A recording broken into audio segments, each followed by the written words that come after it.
नमस्कार. मी राहुल कुलकर्णी. एखादी अकल्पित, अनाकलनीय अशी एखादी घटना घडली, की त्या घटनेनंतर त्या घटनेबद्दलचं विवेचन हे खूप वेगवेगळ्या पातळीवरती सुरू होतं. खूप साऱ्या अशा मुद्द्यांचा वहापोह होतो, की जे केवळ तर्कावर आधारित आहे किंवा कुठेतरी ऐकलेलं आहे किंवा आपल्याला वाटतं, की हे असंही झालेलं असू शकतं.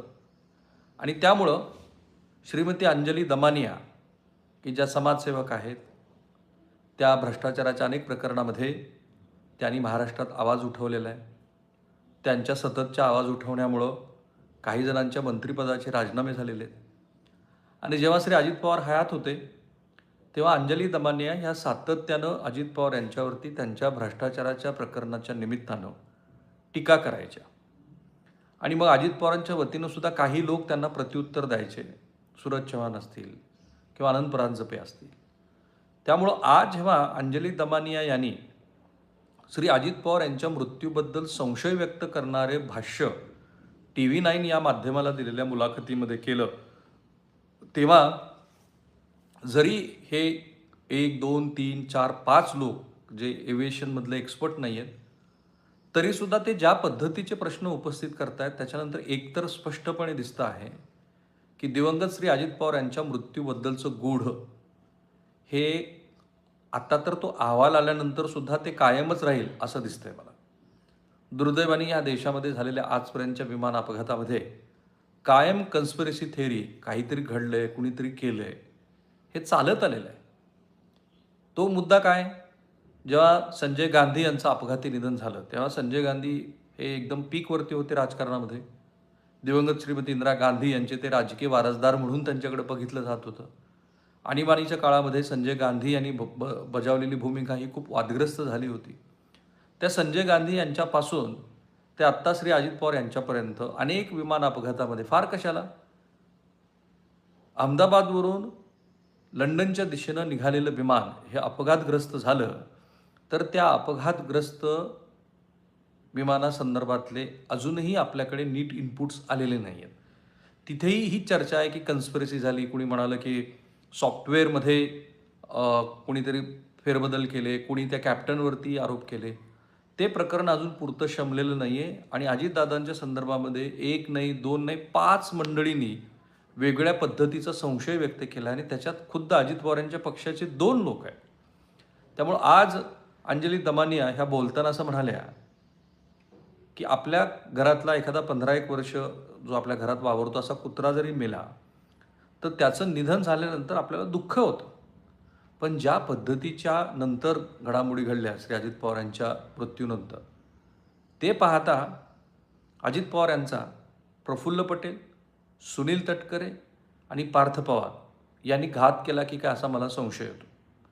आता ह्या अशा बोलण्यामध्ये इतका चर्चेला वाव आहे, व्यापकपणा आहे. आणि ज्याला आनंद परांजपे यांनी त्यांच्याच भाषेमध्ये उत्तर दिलं, की त्यांचं समत आहे की असं बोलणं हा नीचपण आहे. आणि मग बाकीचे बरेच शब्द त्यांनी वापरले. म्हणजे राष्ट्रवादी काँग्रेसकडनं त्याला प्रत्युत्तर दिलं गेलं, की एखादा मुलगा आपल्या वडिलांचा कसा काय घात करू शकतो.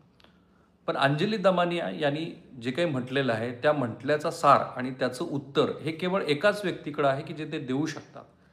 आणि त्यांनी काही स्पष्टीकरण केल्यानंतर ह्यातली बरीचशी उठलेली जी वादळ आहे ती थांबायला हवी. खरं म्हणजे श्री शरद पवार यांनी एकदा नाही 2 वेळेला स्पष्टपणे सांगितलंय. कालही सकाळी त्यांना हा प्रश्न विचारला गेला, कारण महाराष्ट्रातल्या ह्या 5 जणांव्यतिरिक्त बंगालच्या मुख्यमंत्री ममता बॅनर्जी यांनी सगळ्यात सुरुवातीला म्हटलं, की सुप्रीम कोर्टच्या एखाद्या न्यायाधीशाकडनं अजित पवार यांच्या मृत्यूच्या प्रकरणाची चौकशी केली पाहिजे. आणि अंत्यविधी व्हायच्या आत, कारण तशा पद्धतीची चर्चा सुरू झाल्यानंतर काँग्रेसचे राष्ट्रीय अध्यक्ष मल्लिकार्जुन खरगे यांनी सुद्धा अनप्रेसिडेंटेड किंवा विचार न केलेला असा अपघात अशा पद्धतीचं वक्तव्य केलं. त्याच्यानंतर स्वतः शरद पवार पुढं आले आणि त्यांनी सांगितलं, की असा कुठेही या अपघातामध्ये भाग दिसत नाही कटाचा, याचं राजकारण करू नये. हा संदेश जसा महाराष्ट्राला होता तसाच तो संदेश ममता बॅनर्जी यांना होता. कारण तुम्ही कल्पना करा, की श्री अजित पवार यांच्यासारख्या इतक्या मोठ्या नेत्यासंदर्भामध्ये अंत्यविधीच्या आधी जर असं वातावरण राहिलं असतं तर काय झालं असतं महाराष्ट्रात. कारण मी हे स्वतः अनुभवलं आहे. दिवंगत श्री गोपीनाथ मुंडे यांच्या अंत्यविधीला आम्ही उपस्थित होतो. अंत्यविधी पूर्ण झाल्यानंतर तिथे जमलेला जमाव जो आपल्या नेत्यावरती खूप प्रेम करतो, तो इतका आक्रमक झाला की त्यांनी तिथे असलेली लाकडं घेऊन काही लोकांवरती ती लाकडं फेकली. काही नेत्यांना म्हणजे श्री नितीन गडकरी यांना, की ज्यांनी आज आपल्यात गोपीनाथ मुंडे राहिलेले नाही आहेत, असं म्हटलं होतं, तर त्यांना दीर्घकाळ बीडला येता आलं नाही. त्यांच्यावरती खूप टीका-टिप्पणी झाली, जशी आज सुनील तटकरे आणि प्रफुल्ल पटेल यांच्यावरती होते आहे. तर त्या संदर्भामध्ये हे जे 5 लोक आहेत, की ज्या 5 लोकांनी जे वेगवेगळे संदर्भ उपस्थित केले आहेत, तर त्याच्याबद्दल आपण बोलूया. काही प्रेक्षक म्हणतात, की नरवणे यांच्या पुस्तकाबद्दल खरी बातमी सांगा. अहो, हे खूप आधीच मी सांगितलंय. परवाच्या दिवशीचा माझा तुम्ही व्हिडिओ काढून बघा. नरवणेंच्या पुस्तकामध्ये नेमकं काय म्हटलेलं आहे, इथे तुम्ही पोस्ट करत आहात, तर ते जरा एकदा बघा आणि मग तुमच्या लक्षात येईल. सो आज जेव्हा अंजली दमानिया यांनी हा मुद्दा उपस्थित केला, तेव्हा गाव पातळीवरती, मग बारामतीतली, महाराष्ट्राच्या वेगळ्या कोपऱ्यातली अशी जी चर्चा सुरू असते, त्या चर्चेत आणखीन एक भर पडली आणि त्याच्यामध्ये मग थेट पार्थ पवारचंच नाव आलं. आणि याचं उत्तर ज्या एका कृतीमध्ये दडलेलं आहे ते म्हणजे तातडीनं घेतल्या गेलेला शपथविधी. कारण अजून अजित पवारांची अंतिम त्यांचे संस्कार जे होते तेही पूर्णपणे झालेले नाही आहे. तर ते पूर्ण व्हायच्या आत ह्या पद्धतीनं चर्चेला सुरुवात झाली. सो ह्या 5 लोकांची जी वेगवेगळी तरकट आपण बघितली तर आपल्या लक्षात येतं, की ह्या सगळ्या संदर्भामध्ये प्रत्येकाने आपले काही ना काही मुद्दे मांडलेत. आज विजय पांढरे, की जे इरिगेशन डिपार्टमेंटमध्ये वरिष्ठ अधिकारी होते आणि ज्यांनी सतत अजित पवार यांच्यावरती टीका केली होती, त्यांनी एक मुद्दा मांडला. म्हणजे प्रत्येकाचे मुद्देच मी सांगतो. तो मुद्दा असा होता, की 100 कोटी रुपयाच्या घोटाळ्याची फाईल श्री अजित पवार यांच्याकडे आहे आणि ते असं बोलल्यानंतर सिंचन घोटाळ्याची, मग हा अपघात घडला. त्या प्रेस कॉन्फरन्सला मी पण होतो. ती प्रेस कॉन्फरन्स पूर्ण ऐकली मी. एक पासिंग रेफरन्स होता अजित पवारांचा आणि तो होता ते जेव्हा जलसिंचन मंत्री झाले, म्हणजे युतीचं सरकार गेलं. युतीचं सरकार गेल्यानंतर अजित पवार यांच्याकडं जलसिंचन मंत्री म्हणून कृष्णा खोरे विकास प्रकल्पासंदर्भातली फाईल आली आणि त्या फाईलमध्ये त्यांना असं लक्षात आलं, की पक्षाला फंड मिळावा ह्यासाठी जे 200-225 कोटीचं काम होतं, ते 300-350 कोटी रुपयावरती नेलं गेलं आणि पार्टी फंडसाठी 100 कोटी रुपये वाढवले. मी जर त्या फाईलवरती पुढं कारवाई केली असती, तर खूप हाहाकार माजला असता, असं अजित पवार म्हणाले ते प्रेसमध्येच. आणि मग त्याचं मी जेव्हा विश्लेषण केलं, त्यानंतर मोठा बवाल झाला. कारण तोपर्यंत माध्यमातल्याही मंडळींना लक्षात आलं नव्हतं, की अजित पवारांचा रेफरन्स काय. कारण कृष्णा खोरे विकास महामंडळ, त्यावेळेला युतीचं जे सरकार आलं होतं, ते 44 अपक्ष आमदारांच्या पाठिंब्यावरती आलं होतं आणि 2000 सालापर्यंत आपल्याला कृष्णा खोरेचं पाणी अडवायचं होतं 65 TMC. ते पाणी अडवण्यासाठी आपण कृष्णा खोऱ्याची बॉन्ड्स काढली आणि त्याच्या माध्यमातून ते काम हाताशी घेतलं आणि मग त्याच्यातनं खूप सारी पुण्यातली काही अविनाश भोसले वगैरे सारखी मंडळी कॉन्ट्रॅक्टर म्हणून तिथे पुढे आले. तो धागा होता अजित पवारांच्या बोलण्यात आणि तिथेच त्यांनी स्पष्टीकरण दिलं होतं, की काही अधिकाऱ्यांनी मला सांगितलं, की या फाईलवरती कारवाई करा. पण त्यांना मी असं म्हणालो, की जे झालं पूर्वी ते जाऊ द्या, आता आपण पुढं निघून जाऊ.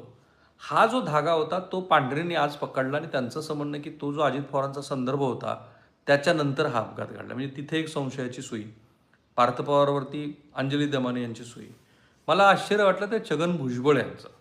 नाशिकमध्ये अजित पवारांना श्रद्धांजली वाहण्यासाठी सर्वपक्षीय श्रद्धांजली सभा आयोजित केलेली आहे. त्या सभेमध्ये छगन भुजबळ बोलले आणि बोलताना त्यांनी ते जे विमान असं टिल्ट झालं त्याचा संदर्भ दिला. आता हा संदर्भ असा आहे, की आपले जे कॅप्टन गौरव जाधव आहेत, त्यांना अगदी विमान अपघात झाल्याच्या पुढच्या 1.5 तासापासून ते ह्या क्षणापर्यंत अनेक वेळेला मी लाईव्हला घेतलं आहे.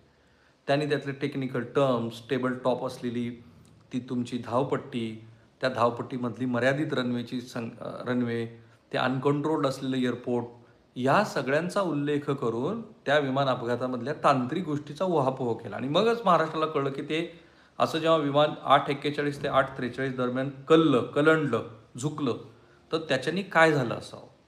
तो धागा श्री छगन भुजबळ यांनी पकडला आणि छगन भुजबळ पण म्हणाले, की मला काहीतरी झालंय असं वाटतंय.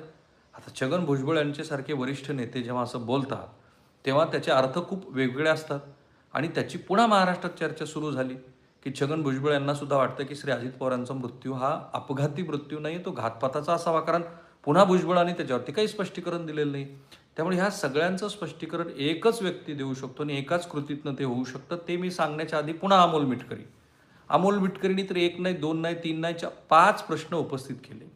त्यांनी संदर्भ दिला तो तिथल्या एका सरपंचाचा, की सरपंचानी अमोल मिटकरी यांना सांगितलं, की विमान अपघात झाल्यानंतर एक निळ्या रंगाचा शर्ट घातलेला एक व्यक्ती त्या विमानातनं बाहेर पडताना प्रयत्न करताना मला दिसला. तो स्फोट होता. ते स्फोट झाल्यानंतर तो ब्लास्ट होऊन सगळं विमान छिन्न-विछिन्न झालं हे दिसतंय. पण अमोल मिटकर यांचं असं म्हणणं होतं, की त्या विमानामध्ये 5 नाही 6 व्यक्ती होते. सुरुवातीला माध्यमामध्ये ज्या बातम्या आल्या त्या 6च्या होत्या. पण तुम्ही माझे सगळे अगदी अजित पवार यांचा दुर्दैवी मृत्यू झाला हे महाराष्ट्राला जेव्हा पहिल्यांदा मी सांगितलं, तेव्हा मी सांगितलेला आकडा हा 5चा होता. कारण तिथं त्या विमानतळावर उपस्थित असलेल्या व्यक्तींनी त्याच्याकडं त्याचे इनपुट्स होते, जे मुंबईतनं टेक ऑफ झाल्यानंतर डिटेल्स येतात त्यांच्या संबंधित कर्मचाऱ्याकडे. तेच डिटेल्स मला पाठवले होते आणि त्याच्यामध्ये दिसत होतं, की केवळ 5च जण त्या विमानामध्ये प्रवास करतात. पण अमोल मिटकरींचं असं मत आहे, की संबंधित एका सरपंचाने त्यांना सांगितलं, की नाही, त्या विमानामध्ये 6 जण होते. त्याच अमोल मिटकरी यांनी पुढे मुद्दा असा उपस्थित केला, की पायलट का बदलले? Which is fact. की जो पायलट हा त्या विमानामध्ये नव्हताच त्या दिवशी, त्या पायलटची सेवा बदलून ती दुसऱ्या पायलटला देण्यात आली आणि त्याच्यानंतर हे जेव्हा तिसऱ्या दिवशी स्पष्ट झालं, कारण पहिल्या आणि दुसऱ्या दिवशी हे कुठेही महाराष्ट्राला कळलं नव्हतं. त्याच्यानंतर हे प्रश्न उपस्थित झाले आणि मीच महाराष्ट्राला सांगितलं, की या सगळ्या विमानसेवेवरती युरोपामध्ये बंदी घातलेली आहे ह्या कंपनीवरती. कारण ह्या कंपनीचा एक 2023चा विमानाचा अपघात झाला होता, ज्याचे त्यांनी डिटेल्स दिले नाहीत. तर हे सगळे 4-5 मुद्दे हे अमोल मिटकरी यांनी उपस्थित केले. म्हणजे अंजली दमानिया, विजय पांढरे, छगन भुजबळ आणि अमोल मिटकरी एवढ्या सगळ्या मंडळींनी ह्या सगळ्या संदर्भामध्ये प्रश्न उपस्थित केलेत आणि सतत बोलतायत ते संजय राऊत. त्यांनी तर देशाच्या सर्वोच्च सभागृहामध्ये हा प्रश्न उपस्थित केला आहे आणि त्याच्यामध्ये असं म्हटलं आहे, की हा विमान अपघात हा नसून त्याच्यामध्ये अनेक शक्यता आहेत, महाराष्ट्राची हानी झाली आहे. ते सभागृहाच्या पटलावरती आले. अनेक प्रेक्षक म्हणतात, की तुमचं काय मत आहे? माझं स्वच्छ मत आहे, की या विमान अपघातासंदर्भामध्ये जे बोलणारे लोक आहेत ते किंवा आम्ही कुणीही एव्हिएशनमधले एक्सपर्ट नाहीत आणि मी ते कंप्लीट कायम टाळलं आहे, की ज्या विषयामध्ये त्या तज्ज्ञांनी बोलावं. म्हणून माझं मत तुम्हाला समजून घ्यायचं असेल तर तुम्ही आधी तर हे जे पायलट गौरव जाधव सांगत होते ते समजून घेतलं पाहिजे. आणि त्याही उपर त्यांच्याशी बोलल्यानंतर माझं आकलन असं आहे, की या विमान अपघाताचे अहवाल हे 45 दिवसामध्ये येणं अपेक्षित आहे. त्याचा ब्लॅक बॉक्स सापडलेला आहे. तो ब्लॅक बॉक्स हे कंप्लीट डिटेलिंग असतं. हा विमान अपघात हा पहिल्या प्रथमदर्शा नॉन व्हिजिबिलिटी, कारण 5,000 मीटर एवढं साधारणपणे तुम्हाला लँडिंगसाठी व्हिजिबिलिटी लागते, ती तिथे 3,000 मीटर होती. ती व्हिजिबिलिटी त्यांना मिळालेली नव्हती. हे प्राथमिक पातळीवरती आपल्याला DGCAने सांगितलेलं आहे. So we have to rely on it. Until and unless आपल्याकडे काही कॉन्क्रीट पुरावे येत नाहीत, तोपर्यंत आपण ह्या विमान अपघातासंदर्भातल्या या थेअरीला काहीही करू शकत नाही. लोक बोलतात, चर्चा होत राहते आणि त्या चर्चेचा सूर हा वेगवेगळ्या पद्धतीच्या शक्यतांचा असतो. पण एक गोष्ट आहे, की जी जर झाली तर कदाचित ह्या चर्चेमध्ये बऱ्यापैकी त्या थांबू शकतात. कारण ह्या सगळ्या चर्चांना, तर्कटांना सुरुवात कुठून झाली? तर अजित पवारांचा दुर्दैवी मृत्यू झाल्यानंतर ज्या तातडीनं शपथविधी झाला तिथून. त्याच्यामध्ये पुढाकार घेताना लोक दिसले ते सुनील तटकरे आणि प्रफुल्ल पटेल. ते पक्षाचे क्रमांक 2 आणि 3चे नेते आहेत. ऑब्व्हियसली त्यांनी तसा पुढाकार घेणं हे पक्षाच्या घटनेप्रमाणे सुद्धा अपेक्षित होतं आणि ते अजित पवारांचे खूप कॉन्फिडंट होते. खूप त्यांच्यावरती विश्वास असलेली माणसं होती. आता बघा, सर दादा जिवंत आहेत अशी पण अफवा चालू आहे. मी म्हणून म्हटलं, की हा सगळा अफवांचा बाजार आहे. अंजली दमानियांचं मत हे मी अफवा या कॅटेगरीत घेत नाही. त्यांच्याकडे काही इनपुट्स असतील तर आय रिअली डोंट नो.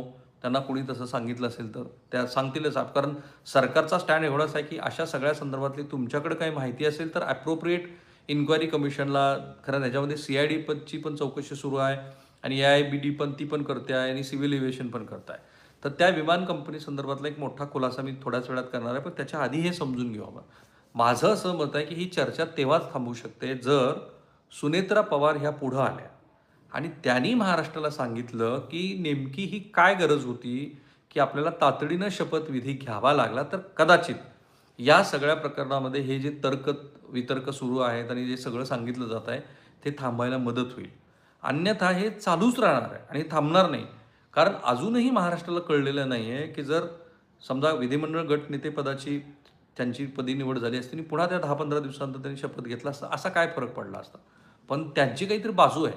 ती बाजू ज्यावेळेला आपल्याला कळेल त्यावेळेला आपण मांडू. माझं असं मत आहे की ह्या चर्चांना आज शरद पवारांच्या वतीनं तेव्हाच त्याला पूर्णविराम देण्यात आलेला आहे. ते म्हणालेत की हा अपघात आहे.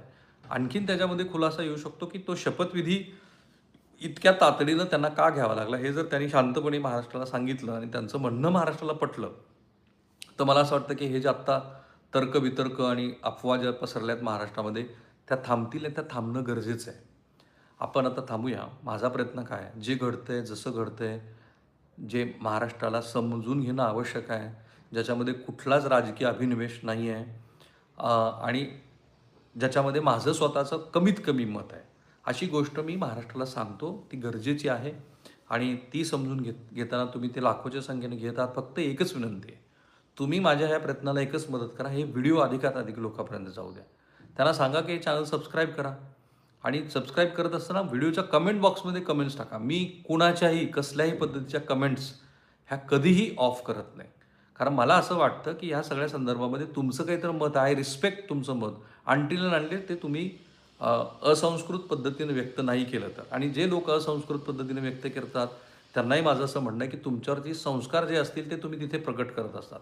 हे प्लॅटफॉर्म असं आहे की जिथे गंभीर, महत्त्वाची, महाराष्ट्राच्या दृष्टीनं आवश्यक असलेली चर्चा व्हावी. थांबूया आपण इथे. थँक्यू.